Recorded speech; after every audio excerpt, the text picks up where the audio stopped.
morning. Oh no, that's not the right thing.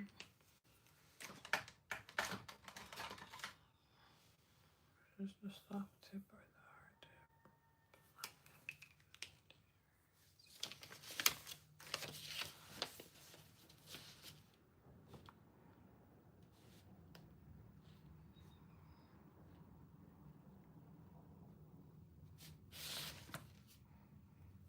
Good morning, Miss Carolyn. Oh, I'm all up in the screen. Hold on. Good morning, Miss Janicia. Happy Tuesday. It's Tuesday, y'all. All right, there we go. To get all out the screen. Good morning.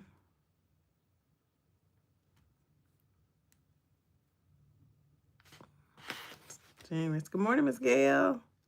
And y'all, I think everyone that commented and said that they missed the devotional yesterday, that's my fault. Because I think I did say we were going to start on Tuesday. But in my not writing stuff down, and then I was eager to go ahead and start the devotional, to be honest. And so I think that I did say Tuesday, but I'm sorry. But that's why we record them. Good morning, Miss Carletta. Wait, today's the 6th, isn't it? Okay. My husband's birthday is Sunday. My brother's birthday is the 13th, and then Riley turns 16 on the 16th. It's her golden birthday, as they like to say. So, oh, how he loves me. Oh, how he loves me. Today we are having nachos for dinner, because yesterday I went to Walmart and did some grocery shopping because, listen, your girl knows that. That's cute. Since I'm fasting from 6 to 6, at 6 o'clock I'll be ready for a good dinner. So last night we had sushi bacon. Me and Riley made it together, and tonight we're gonna have nachos.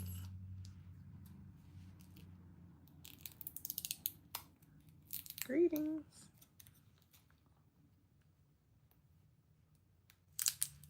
Oh, it's 6:45. I'm gonna give it like 2 minutes and see who else pops on here, and then we'll go ahead and get started. Because I want to respect y'all time. I appreciate y'all showing up for me.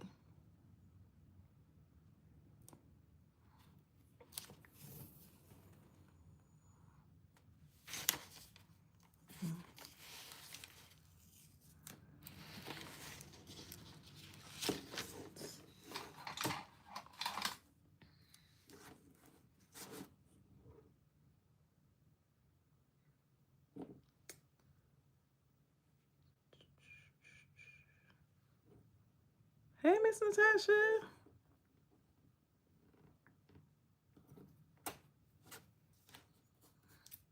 Hey, Miss Natasha. Good morning. Put that right there. Oh, well, how you doing, Miss Lorley?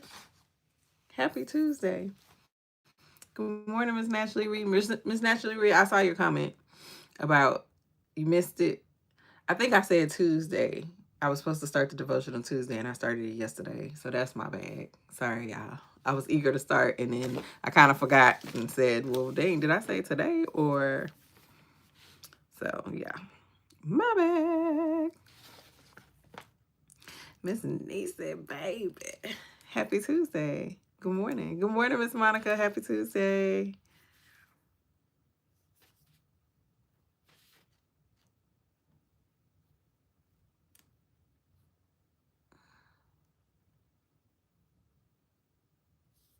Good morning, Miss On an Island. Yeah, so my bad, everybody. I think we were supposed to start on today. but that's okay. Good morning, Miss Deetra. Happy Tuesday, ladies. Got my daily page ready. Good morning, Miss Aries. Oh, let me put my light on so y'all can see me. All right, so I'm gonna go ahead and get started. Oh, that's better. That's better. I'm gonna go ahead and get started. I had to take my lashes off yesterday because me and Riley made sushi bake, and baby, when I tell you I burnt up them lashes, I was like this, and I was like, why do my lashes feel so crusty? Burnt them up. Good morning, Miss Latoya. All right, so good to see all of you ladies. I hope that y'all are blessed. I hope you had a good day yesterday. My day went well. I was hungry, but I made it through. I made it through. Thank you, Lord. So today we're going to talk about the strength of humility. Good morning, Miss Michelle. Happy Tuesday. Last night I saw a video and they were talking about being humble, and when someone tells you to be humble, and you know, it's a difference between someone saying be humble. No one should be like, ooh, you need to be humble like that. But sometimes when people are trying to humble us, it's to shrink us, and that's not what humility is. Okay. And so when I heard that last night, good morning, Miss Cassandra, happy Tuesday, I was like, oh, okay, that might be a good thing to discuss, which I think we've discussed humility before, but nothing wrong with discussing it again, having a little refresher, because sometimes, you know, we be doing things in our own will, our own might, and we be like, okay, you know, we got this, and we really don't got it. We really don't. And then when I was reading, doing my Bible study this morning, good morning, Miss Nene. Happy Tuesday. I was reading First Samuel chapter 26, and in that passage, David basically came up on Saul again, and he had a chance to kill him. And he had, like, the thing is, David had every right to kill Saul. Saul was trying to kill him repeatedly. Saul was, you know, slandering his name, all kind of stuff, right? Had gave him his daughter as a wife, took her back. You know, he had a lot of reasons where he could kill Saul, and he did not. He said, and this is what I loved when I read this morning. Basically, he said that if God wanted him gone, he could have him gone. I didn't have nothing to do with it. He was like, he could die in a battle. He could die of old age. He could die of any of these things. If God wanted it to happen, it would happen.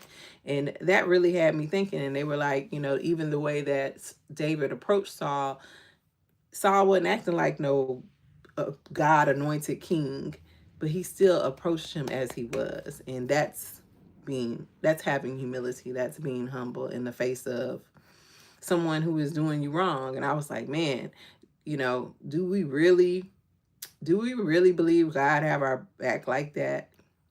You know, do we really understand that at any time God can make something happen? Yes, he will take care of our enemies. And then that was one of the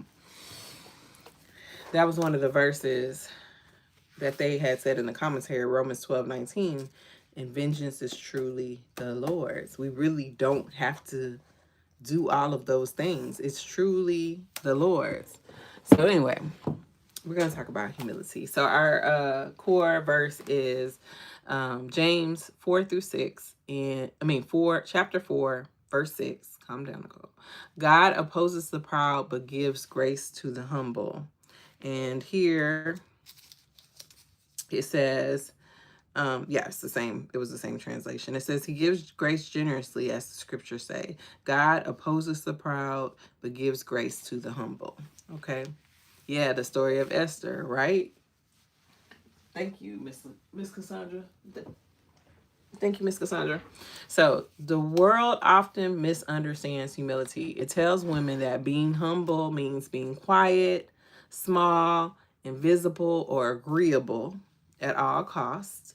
It suggests that humility requires shrinking your voice, dimming your light, or making yourself easier to overlook.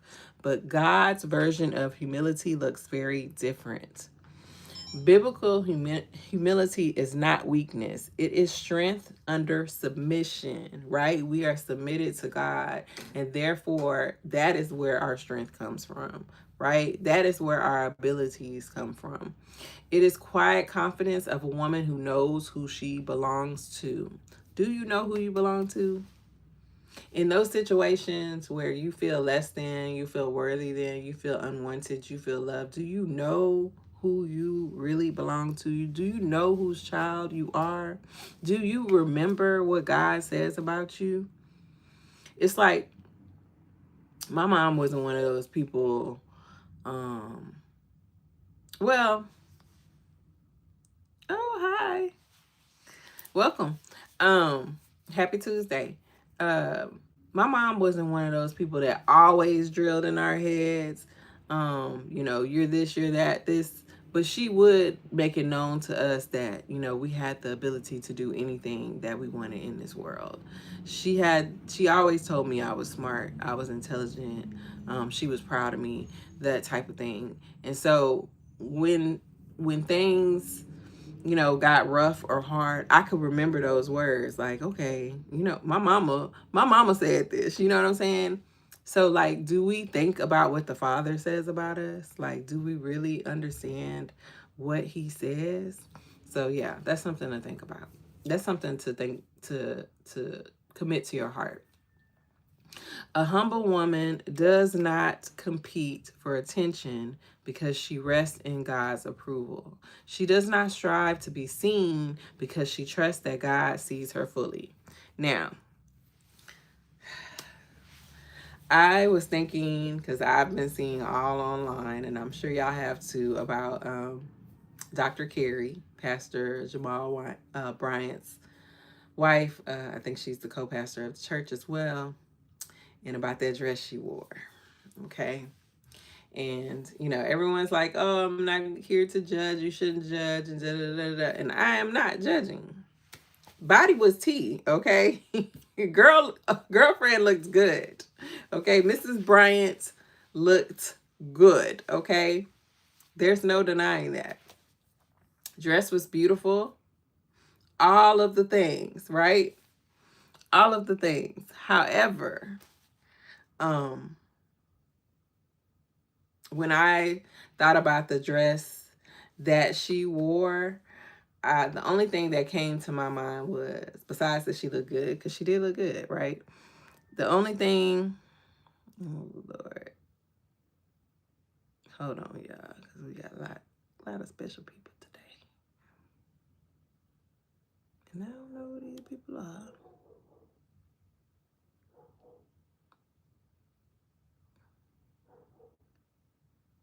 Yeah, so beautiful elderly woman. Well, you know what? I'll take that. I don't know. Good morning, Miss Nisani.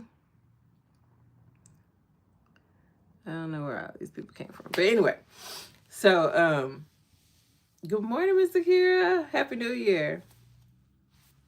So excuse me. Good morning, Miss ZG. Happy Tuesday. So the only thing that came to my mind besides that she looked good in the dress was what kind of witness? What kind of witness are we being? Anytime, and this is what God has been saying to me. Anytime I do something that I know I ain't got no business doing, or maybe I'm questioning something, he always leads me back to what type of witness am I being? If someone looked at me or listened to what I said right now, or any of those things, would they want to come to Jesus? Would they want to find out more about God? And that's all I could say about that. That's it. When we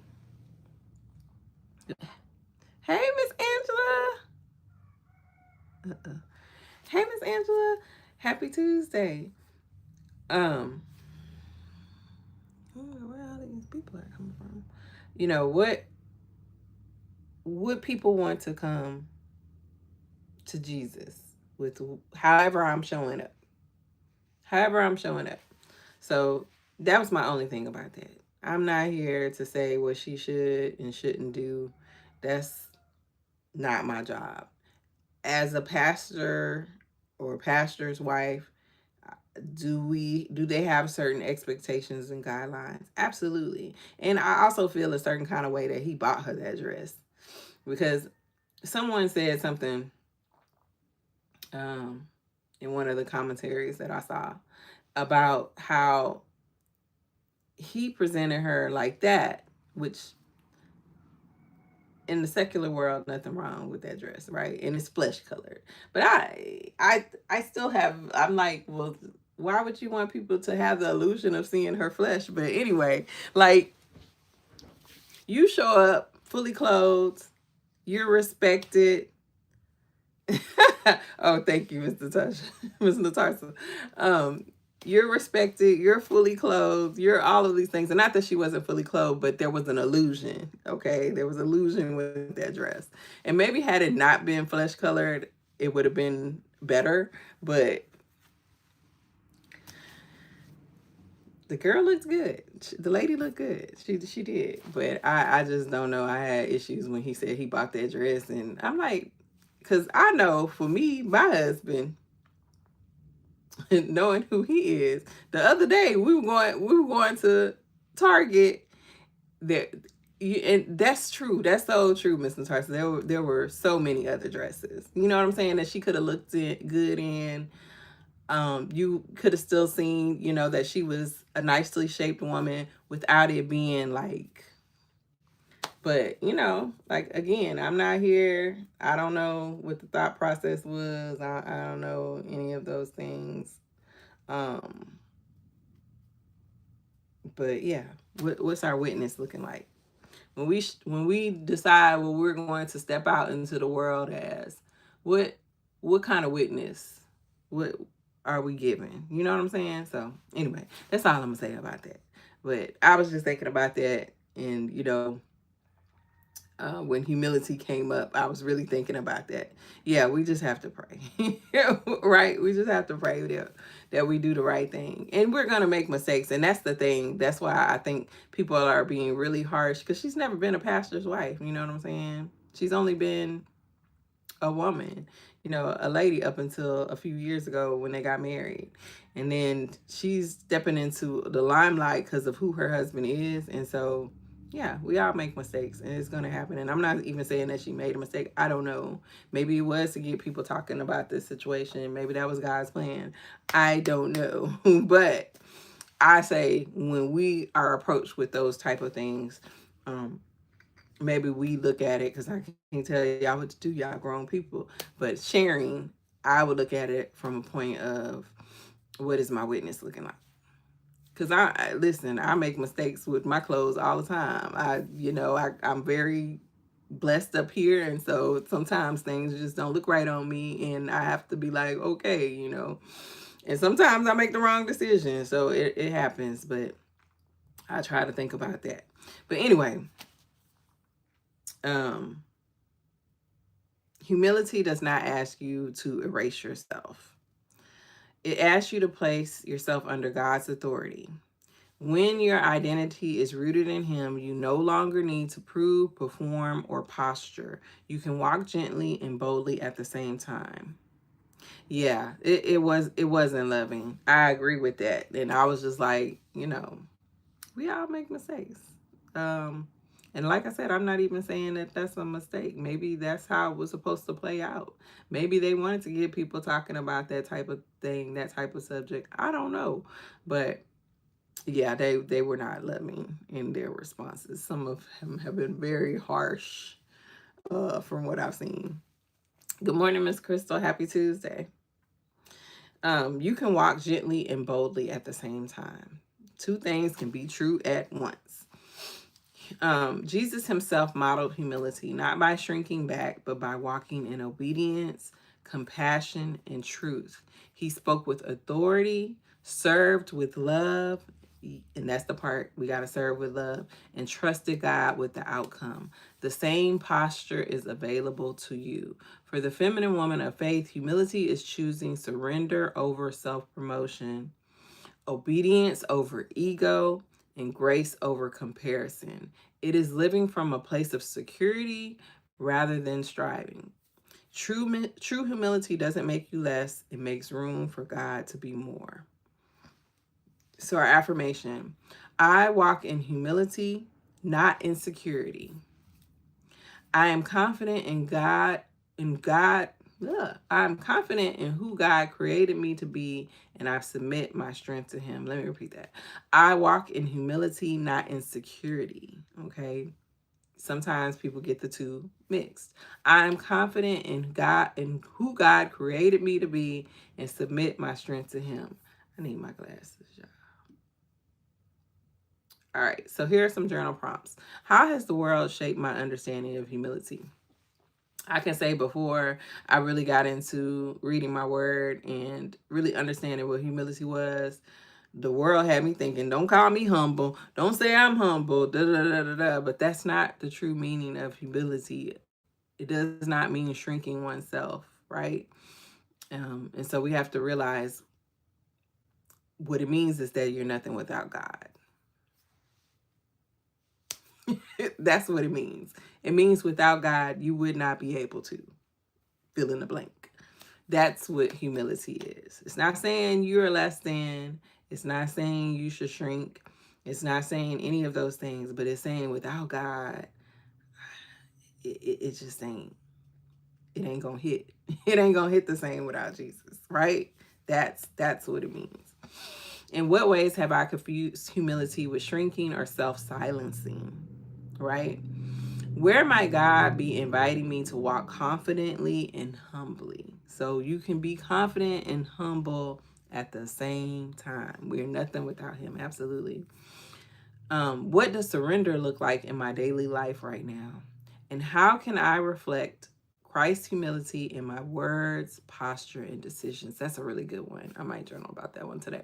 How can I reflect Christ's definition of humility in my words, my posture, and my decisions?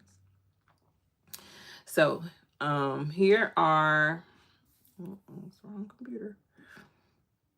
Here are some practical steps for the feminine woman of faith to walk in humility. Okay. First, anchor your identity in God, not approval. And that's so hard to do. Well, it's not hard. It's a challenge to get away from what the world thinks of us, especially for those who are on social media. I have to often step away and be like, you know what? None of that matters. And I think I've gotten a lot better at it because, baby, when I say special people are always commenting on my videos, especially on Facebook. But I have learned, that to not take it personally, and to not worry about their approval. I think I posted my cheater gumbo. And y'all know when I make gumbo, I don't make a roux, right? Wow, in this media-driven world, yeah. I learned, I don't make a roux when I make gumbo. I don't make the roux. I buy a roux, either in the jar or if I have to, I'll mix it up. I have made a roux before, and I do not like standing over a stove, and I'm scared about the one in the oven because I just feel like I'm going to burn it. And I burnt the one on the stove before and had to start all over. So I'm just like, no, why would I do that when I could just buy one that's already made and, hook my stuff up? Also, I use Kroger sells the mirepoix mix. It's not really mirepoix from what I found out. Okay. It's really the holy trinity. It's onions, bell peppers, and celery. So they sell it already chopped up in the frozen section. I use that because it's just easier than me having to chop it up. So I use shortcuts. I cheat when it comes to my gumbo, right? So I posted that. Man, I got so many comments, which I knew I was, telling me, you can make a roux. That's not really gumbo. That's a broth. Da da da da. And then this man, he came and he just broke everything down. That's not a mirepoix, and you need to use this, and you need to use that, and da da da. And I just commented after I read everything. And I said, you know what? Thank you for sharing your tips, sir. And he came back and he was like, I appreciate you being so nice about it. Who am I? Like, I don't need your approval to make things for my family or whoever wants to partake. You know what I'm saying? And you don't need mine. And I'm not trying to tell you what to do. And even if you are giving me suggestions, I'm just going to take it as sharing your tips. Now, before, back in the day, Nicole would have been like, how you going to tell me how to do this? And da-da-da-da. And this is my family. And this is what we eat. And this is how I make gumbo. And you ain't the master gumbo and the king of gumbo. And da-da-da-da-da. And I know this is a silly example, but I'm just saying, we cannot take people's criticism or validation or invalidation to heart. We know who we are in God. I know that every time I make gumbo, all of my family comes and they want a bowl, and that's good enough for me. You know what I'm saying? And even if they didn't like it, it's plenty of food I cook that they don't eat or like, but I enjoy it, and my husband enjoys it, and so we eat it. So yeah, I made some for New Year's Day, like you said, and it was amazing. See growth and handle them very well. Thank you, Miss Crystal. Right, I'm trying to get. Yeah, I'm not trying to be in the kitchen forever. If not cheating is what you and your family like. Thank you, Miss Zitra.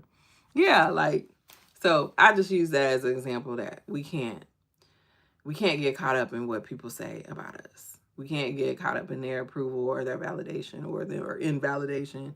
We just have to remember what God says about us. So humility begins when you stop needing validation from people. Before responding, posting, or deciding, ask, am I doing this to be seen or because God led me to, right? And for me, God led me to share about my recipes. And if it can help someone, it can. And if I can learn something from it, that's cool too. Like, I don't have no issue learning from people.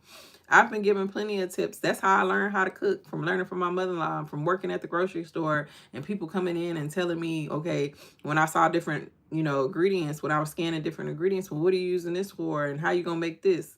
That's how I learn stuff. So yeah. Nothing wrong with being teachable and understanding that you do not know everything. Speak with grace, not the need to win. Speak with grace, not the need to win. Good morning, Miss Stacy. Happy Tuesday. A humble woman doesn't argue to prove her worth. I mean, just like I said, I'm not going to argue with you about things, about what's right or wrong. Even with the dress situation, I'm not here to argue with anyone about that. I don't need to win. I'm just happy to be here. I'm just happy to be here, and that's that on that. Pause before correcting or defending yourself. Choose words that reflect peace even when you're right. Can you choose words that reflect peace even when you're right? Get married.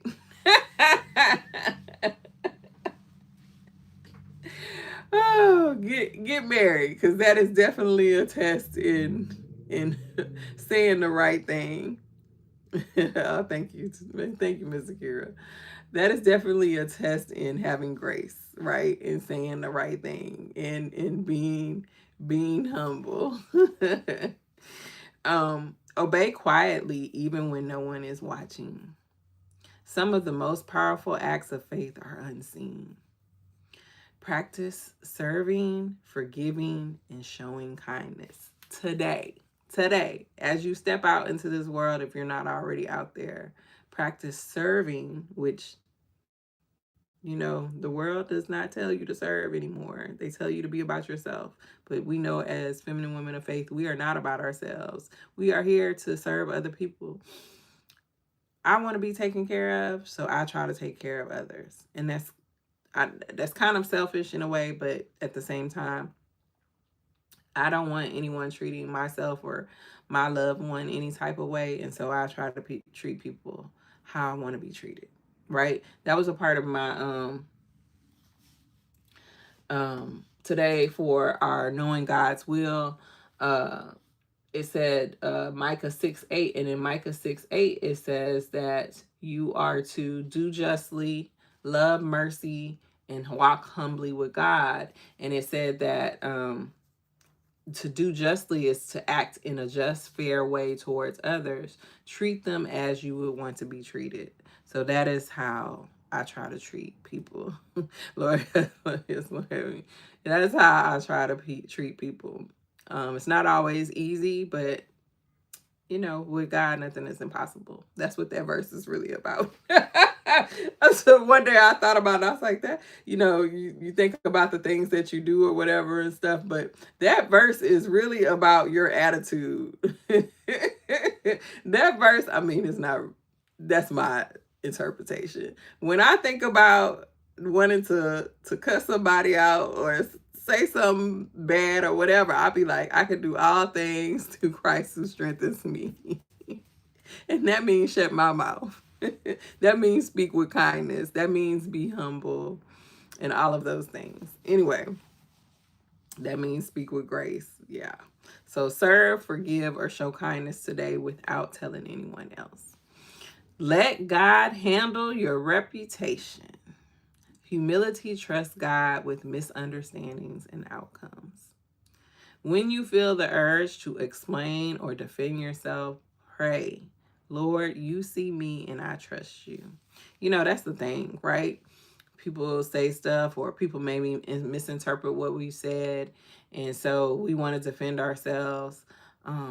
But God said we don't have to. Joy, Jesus first, others second, yourself third. Thank you, Miss Teacher. I love that. You don't have to defend yourself. You don't have to explain yourself, right? What did we say that time? When you explain yourself, you're basically crossing out your no or whatever it is. So trust God that he will defend you in any situation. You ain't got to go over there and fight. You ain't got to crash out. You ain't got to be like, oh, you know, no, that's not me. Just keep trusting God. Stay teachable and soft. Pride hardens. Humility keeps the heart open. Practice asking God daily, what are you trying to teach me right now? I think that that's really good. What are you trying to teach me right now? Lord, what are you trying to show me? What do I need to learn? Where are you taking me, Lord? Where are you leading me? You know, all of those things. Humility is not hiding, it is resting, right? Resting in what God says about you and how God says you should show up. It is not weakness, it is surrendered strength, right? A humble woman stands tall because she stands under God's authority.